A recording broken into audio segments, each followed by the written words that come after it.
Hi there, it's Kaya from Kachiko Crafts, and today I will show you an easy way to create an underwater scene.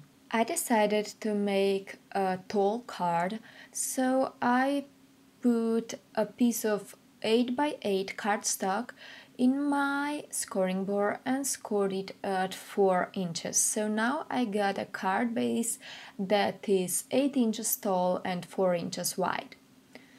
Next, I cut down a piece of watercolor paper in the exact same measurements and I taped it down because I will be using a lot of water. Next, I will use two distress ink colors. The first one is chipped sapphire and the second one is salty ocean. Then I will cover all of the paper with water, so the water will flow on its own when I apply the colors. So you will see this here. When I apply the colors, the water moves it around and it creates this beautiful watercolored effect. I want to have my edges clean, so I will just take a tissue and wipe out any excess color that comes towards the edges. So I will make sure that I mix these two colors in the middle, but I won't do anything really special. I will just make sure that I have a white edge along the all four sides.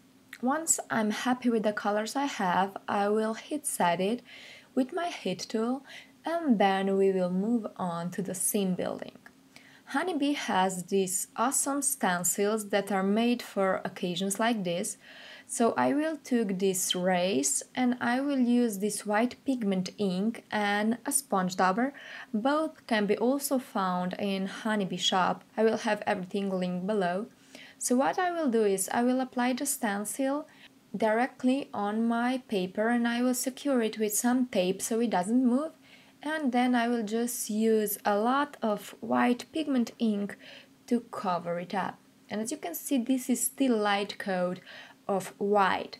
And I wanted this race to be light coat because when I apply this is actually like a reflection of the sun. I will use a lot more. So when I was making the race, I actually tapped a few times more than I'm doing here. You can see here that I go to my ink pad quite a lot, so you can see here that I got two different shades of white. So that will be the top of my card, and in the bottom I will use these seaweeds. All of this is included in the same stencil package, so if you get a stencil package you will get all of these awesome stencils. So what I'm doing here is totally the same as earlier. If I want the thing to be a bit more in the background, I will use a lighter coat of white, and if I want it to be in the front, I will use more white.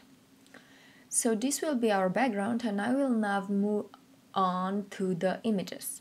I am using this beautiful mermaid and a turtle from Swimming By set, and then I just stamped few more embellishments like a crab and 3 seashells. So I will be using my Copics or just alcohol markers to color everything in. I won't be doing anything special, so I will just show you the coloring of her tail and then we will move on. So I will apply the color down where the darkest shade would be, so where the shadows are, and then I will blend it out with the middle shade and then with the lighter shade. With coloring like this we get a nice transition and it's really quick and easy. So once I have everything colored, I die cut it with its coordinating dies, and now I am applying some glitter to make my mermaid shine even more.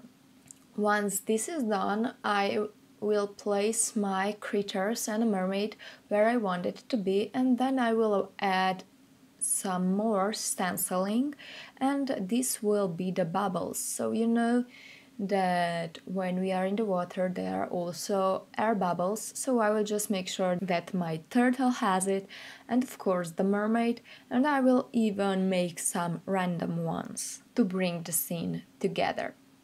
So I will again make sure that I apply a lot of white so they are beautifully seen. So I will now start positioning. I will pop the mermaid up with some foam tape, And for the turtle I will just use a liquid glue because I wanted that I have the dimension mainly on my mermaid. I will also use liquid glue for my seashells, and the crab will also be popped up just a bit.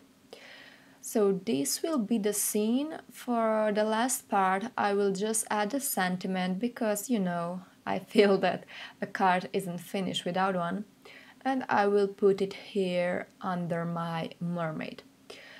I will cut the edges with my scissors and apply the liquid glue to position it. And of course the last thing that I will do is that I will glue this card front on my card base. I will use double-sided tape and this will actually finish up the card. Thank you so much for watching. Hope that you feel inspired by these stencils. They are super fun to use and you can create an awesome cards with really little effort. Thank you so much for watching and see you guys soon. Bye bye!